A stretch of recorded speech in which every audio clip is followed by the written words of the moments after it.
கூட்டணியில் இருந்த உங்களுடன் இருந்த காங்கிரஸ் விஜயை ஆதரிக்க முடிவெடுத்து விட்டு ஒரு தேர்தலில் 65 சீட்டு கேட்டாங்க. எங்களை டிமாண்ட் பண்ணி நிற்க வச்சாங்க. காங்கிரஸ் கொடுத்த தலைவர். அப்போ நாங்கள் எல்லாமே தொகுத்து எங்களுக்கு ஆட்சி போச்சு. ஸ்டாலின் மாபெரும் புரட்சி செய்து இந்த குளத்தூர் தொகுதியில் அவர் ஒரு சுற்றில் கூட வாக்கு என்பதில் அவர் முன்னிலையை வரவில்லை. அப்படி என்றால் எனக்கு என்னை பொறுத்தவரையிலும் அதில் ஏதோ சந்தேகம். உணர்வுகளை புரிந்து கொள்ளவில்லையோ என்ற அந்த கேள்வியும் எழுப்பப்படுகிறது. அதற்கு இதுவரும் காலங்களில் நீங்க எப்படி சரி செய்து கொள்ள போகிறீர்கள்? மிகவும் வருத்தப்பட்டேன்.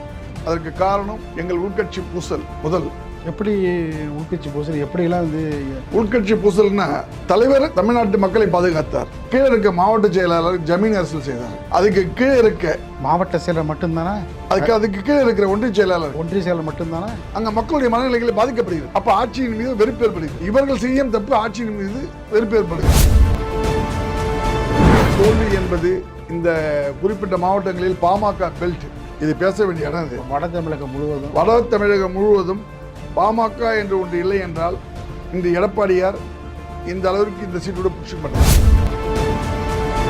மாற்றம் என்னன்னு கேட்டீங்க. மாற்றத்தை மக்கள் கொடுத்துட்டாங்க. முன்னேற்றத்தை பத்தி யாருமே கேட்கல. இந்த முன்னேற்றத்துக்கு உண்டான எல்லாத்தையும் அவர் செஞ்சுட்டார்.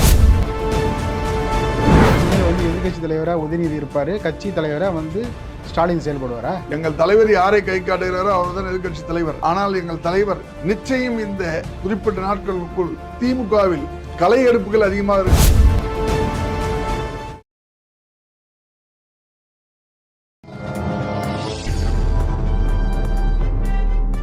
பத்திரிகை.com நேயர்களுக்கு இனிய வணக்கம். பரபரப்பான அரசியல் தேர்தல் சூழலில் நம்மோடு இணைந்திருப்பவர் திமுகவினுடைய காஞ்சி மாவட்ட இளைஞரணி தலைவரும் மதுராந்தகம் ஆறுமுகம் அவர்களுடைய உறவினருமான கோவிந்த சீனிவாசன் அவர்கள். வணக்கம். வணக்கம். எப்படி இருக்கீங்க? நல்லா இருக்கு.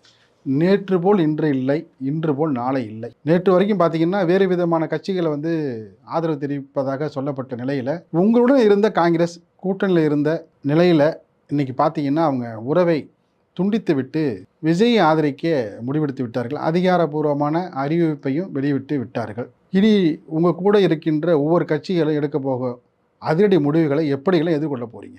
இந்த தேர்தலில் வாக்களித்த தமிழக மக்களுக்கு எங்கள் திராவிட முன்னேற்ற கழகத்தின் சார்பாகவும் எங்கள் தலைவரின் சார்பாகவும் நன்றி கலந்த வணக்கத்தை தெரிவித்துக் கொள்கிறேன். எங்கள் தலைவரை தோற்கடித்த மக்களுக்கும் எனது பணிவான வணக்கத்தை தெரிவித்துக் கொள்கிறேன். எங்கள் தலைவர் முத்துவேல் கருணாநிதியின் மைந்தர் அண்ணன் MK ஸ்டாலின் மாபெரும் புரட்சி செய்து இந்த குளத்தூர் தொகுதியில் அவர் ஒரு சுற்றில் கூட வாக்கு என்பதில் அவர் முன்னிலையை வரவில்லை. அப்படி என்றால் எனக்கு என்னை பொறுத்தவரையிலும் அதில் ஏதோ சந்தேகம் இருக்கு. வாக்கு எந்த திரும்பியது என்று நான் நினைக்கிறேன். அவர் மட்டும் தோக்கடிங்க. சென்னையில் 16 தொகுதியில் 14 தொகுதி திமுக தோத்துருக்கு. முன்னாள் முதலமைச்சர் காமராஜர் தோத்துருக்காரு. முன்னாள் முதலமைச்சர் அண்ணா தோத்துருக்காரு. அதே போல் பார்த்தீங்கன்னா கலைஞர் தொடர் வெற்றி ஏற்பட்டுட்டாலும் எம்ஜிஆருக்கு அந்த தோல்வி ஏற்பட்டிருக்கு. ஜெயலலிதா தோத்துருக்காங்க. இது மக்கள் கொடுத்த ஒரு தீர்ப்பு. மக்கள் கொடுத்த தீர்ப்பை தலைவணங்கி தான் நீங்கள் ஏற்றுக்கணும். மக்கள் கொடுத்த தீர்ப்பை நாங்கள் ஏற்றுக்கொள்கிறோம். ஆனால் ஒரு சுற்று கூட அவர் ஏன் எங்களுக்கு வாக்கு ஏறவில்லை என்பதுதான் எங்களுக்கு பெரிய அதிருப்தியாக இருக்கிறது. ஏன் என்று சொன்னால் அது நீங்க அல்லும் பகலும் அயராமல் உழைத்தார் அந்த தொகுதிக்கு. அவர் ஆற்றிய கடமை நினைத்தால் எங்களுக்கு வேதனையாக இருக்கிறது. இது எதற்காக பதிவிடுகிறார் என்று சொன்னால் தமிழகத்திற்கு மட்டுமல்ல தமிழ் சமுதாயத்திற்கே இது பெரிய இழக்கு. அவர் தோல்வியுற்றது இன்றைய காலகட்டத்தில். ஏன் வெற்றி தோல்வி ஜனநாயக அழகு தானே. ஜனநாயகத்தில் வெற்றி தோல்வி என்பது அழகு, சகஜம் கூட. அதை நாங்கள் ஏற்றுக்கொள்கிறோம். ஆனால் இது ஜனநாயகத்தில் எப்பேற்பட்ட அலையாக இருந்தாலும் ஒரு தலைவர் இப்படி செய்த ஒரு தலைவருக்கே இந்த நிலைமை என்றால் இது மக்கள் புரட்சியா இல்லை மக்கள் தவறு செய்து விட்டார்களா? கட்சி தலைவராக அவருக்கு மட்டும் தோல்வி இல்லை. நாம் தமிழர் கட்சி சீமான் அவர் தோற்றுருக்காரு. காங்கிரஸ் கட்சியினுடைய தமிழக தலைவர் செல்வப்பிரதிக்கு தோற்றுருக்காரு. அதே போல் பார்த்தீங்கன்னா பாஜகவுடைய தலைவர் நயனா நாகேந்திரன் அவர் தோற்றுருக்காரு. புதிய தமிழக கட்சி தலைவர் கிருஷ்ணசாமி தோற்றுருக்காரு. STPI நெல்லை முபாரக் தோற்றுருக்காரு. சொல்லிக்கிட்டே போகலாம்.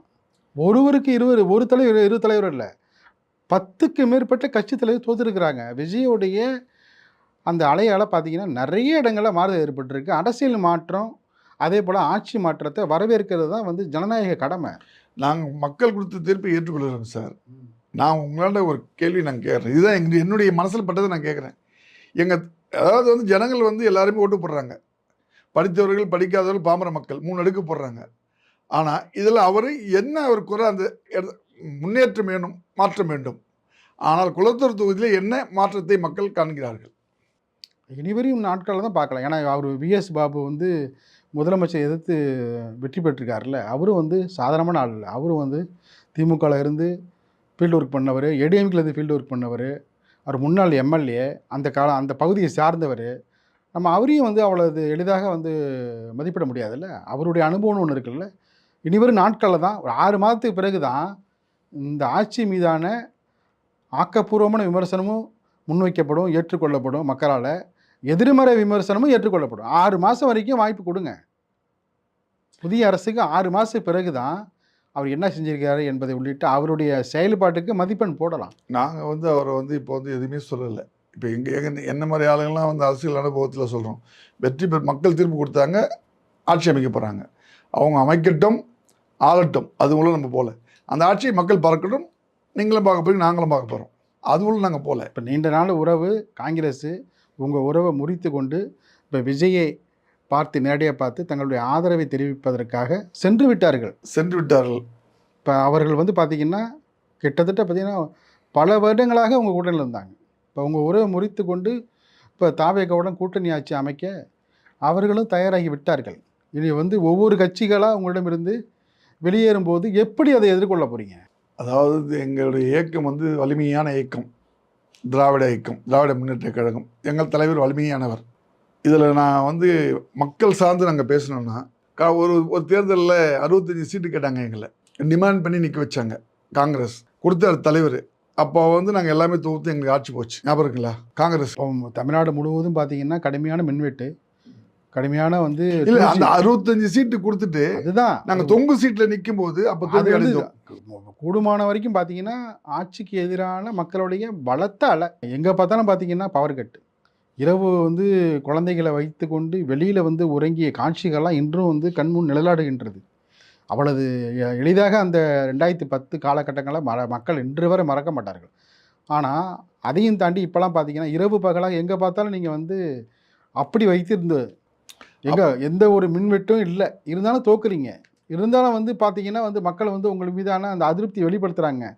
நிறைய இடங்களில் நீங்கள் வந்து மக்களுடைய உணர்வுகளை வந்து புரிந்து கொள்ளவில்லையோ என்ற அந்த கேள்வியும் வந்து எழுப்பப்படுகிறது. அதற்கு வந்து இனி வரும் காலங்களில் நீங்கள் எப்படி சரி செய்து கொள்ள போகிறீர்கள்? ஏன்னா ஒரு தவறிலிருந்து தான் நாகரிகமே பிறந்திருக்கிறது. ஒரு தேர்தல் முடிவு தவறான முடிவு எடுத்து விட்டோம், எங்கே வந்து நம்ம தோற்றோம், எப்படியெல்லாம் தோற்றோம், எப்படியெல்லாம் வந்து வெற்றி பெற்றோம், இந்த இடத்துல நமக்கு ஏன் வாக்கு சதவீதம் குறைந்தது, இந்த இடத்துல வாக்கு சரிவு எதனால் ஏற்பட்டது, அங்கே நிர்வாகிகள் சரியில்லையா, ஆய்வு பண்ணுங்க, களத்தில் இறங்குங்க, ஆய்வு பண்ணுங்க. அதுதான் இனிமேல் உங்களுக்கு உள்ள முக்கியமான பணியே. ஆனால் உங்கள் கூட்டணி இருக்கிற ஐயுஎம்மில் வந்து தாவேகாவுக்கு ஆதரவில்லை வந்து திட்டவட்டமாக அறிவித்து விட்டார்கள். உங்கள் கூட்டணியில் உள்ள ஒரே கட்சி ஐயுஎம் மட்டும்தான், உங்களை போன்று வேறு யாருக்கும் எங்களுடைய ஆதரவு இல்லை. அது குறிப்பாக வந்து விஜய்க்கு ஆதரவு இல்லைன்னு சொல்லியிருக்காங்க. சவால் மட்டும் இல்லை, நெருக்கடி, உங்களுக்கு கடும் வந்து சிக்கல் எல்லாமே வந்து கலந்து வந்து சேர்ந்துருக்கு. இந்த சவாலுக்கு காரணம் என்ன என்று சொன்னால், இந்த தோல்விக்கு காரணம் என்று சொன்னால், இந்த முறை கூட்டணியில் சரியாக செயல்படவில்லை என்று நான் அன்று என் பதிய வைத்தேன்.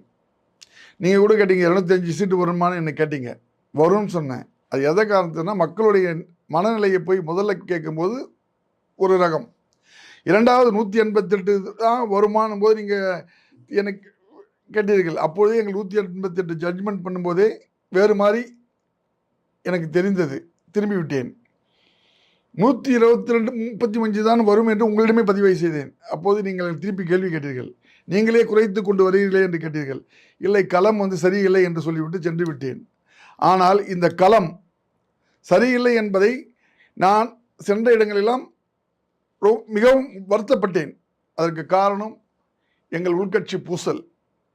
முதல் எப்படி உள்கட்சி பூசல் எப்படியெல்லாம் வந்து வெளிப்பட்டது, அதையும் வந்து சொன்னீங்கன்னா நல்லாயிருக்கும்.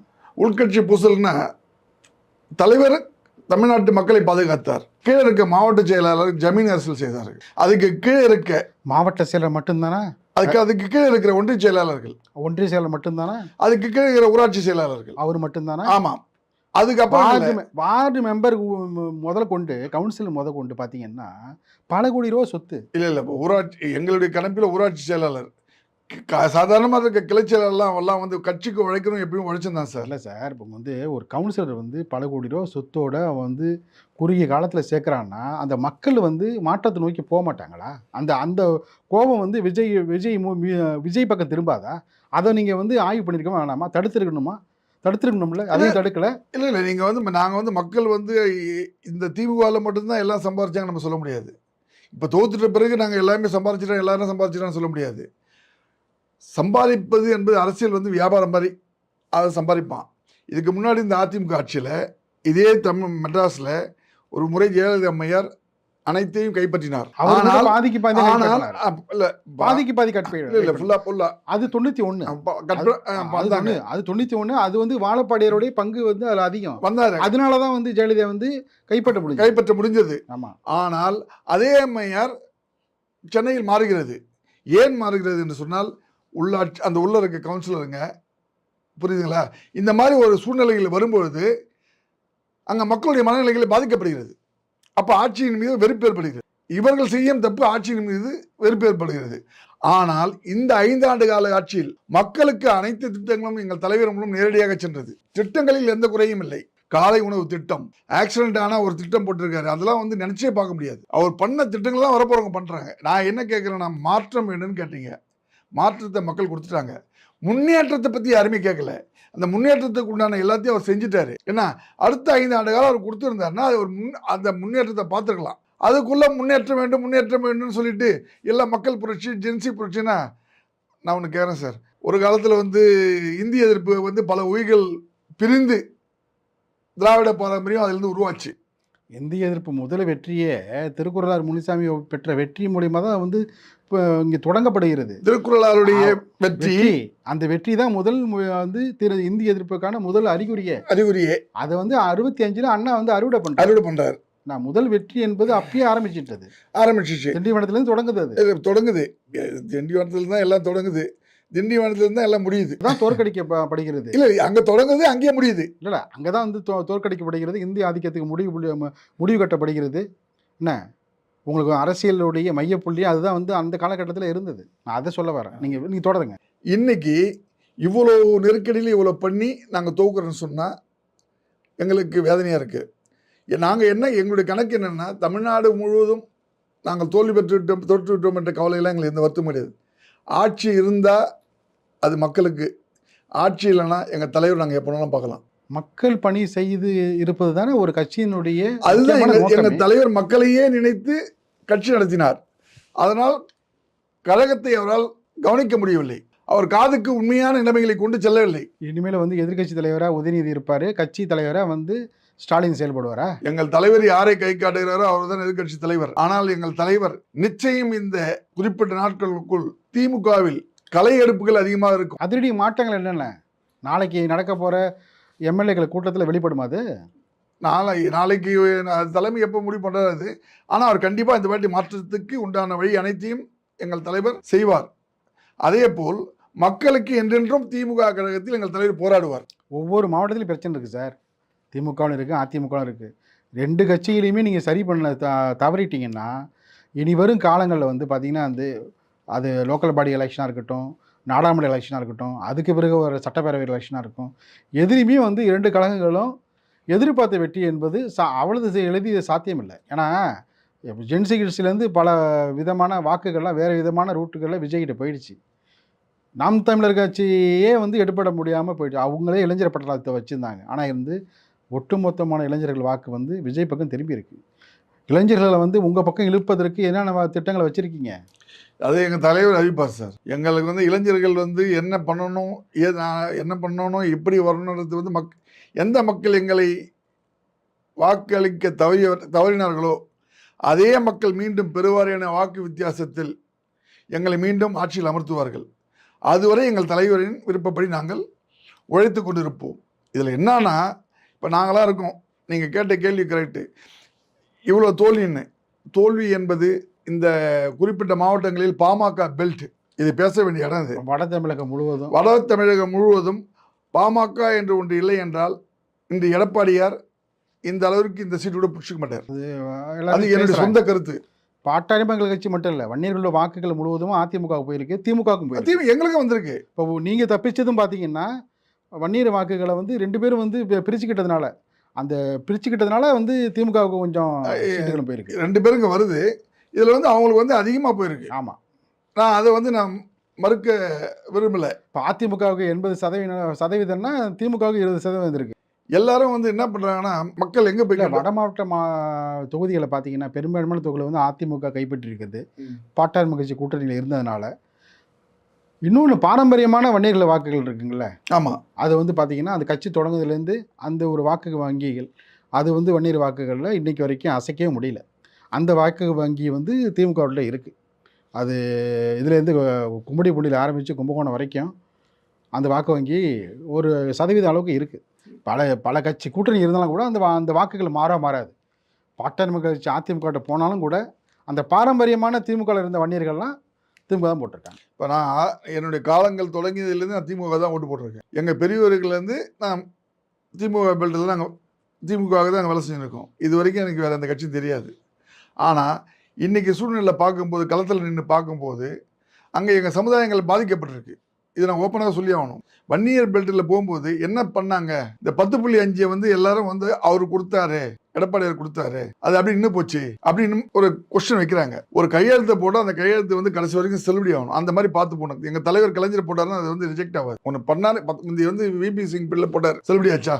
விக்கிரவாண்டி எலெக்ஷனில் திமுக தலைவர் ஸ்டாலின் சொன்னார் 15% வரைக்கும் நாங்கள் வந்து வன்னியர்கள் கொடுப்போம் அப்படின்னு. ஆனால் ஆட்சி வந்ததுக்கப்புறம் அந்த கோரிக்கைகள் வந்து கொஞ்சம் நீர்த்து நீர்த்து போலையே. அன்றைக்கே அவங்களாம் கேள்வி கேட்கல. இந்த வன்னியர் சங்க தலைவர்லாம் அவரை 15% கொடுங்க எங்கள் தலைவர்கிட்ட ஏன் நேரடியாக வந்து கேட்கல? கேட்டிருந்தா கொடுக்குறேன் இல்லைன்னு சொல்லியிருப்பார்ல. அப்போ தெரிஞ்சிருக்குல்ல. இல்லை, கேட்டால் தான் வந்து கொடுப்பீங்களா? கேட்டால் தான் கொடுப்பீங்களாங்கிற தட்டுங்கள் கது திறக்கப்படுறாங்க. அதாவது நமக்கு நம்முடைய சமுதாயத்தை காப்பாற்றணும். நம்ம தான் இறங்கி போய் முதல்வரை பார்க்கணும். ஒரு முறைக்கு இல்லை, ஒரு தேர்தல் பிரச்சாரத்தில் பேசின ஒரு தலைவருக்கு தெரிய வேண்டாமா? தேர்தல் பிரச்சாரத்தில் தலைவர் பேசினார். அதை மீண்டும் அவர் வந்து அதுக்கு உண்டான சமயோசிதமான நிலையை அவர் சிந்திக்க நேரிடும். இதற்கு இடையே உள்ள நீங்கள் அவரை தேடி போய் கேட்டீர்களா? அதுதான் என் கேள்வி.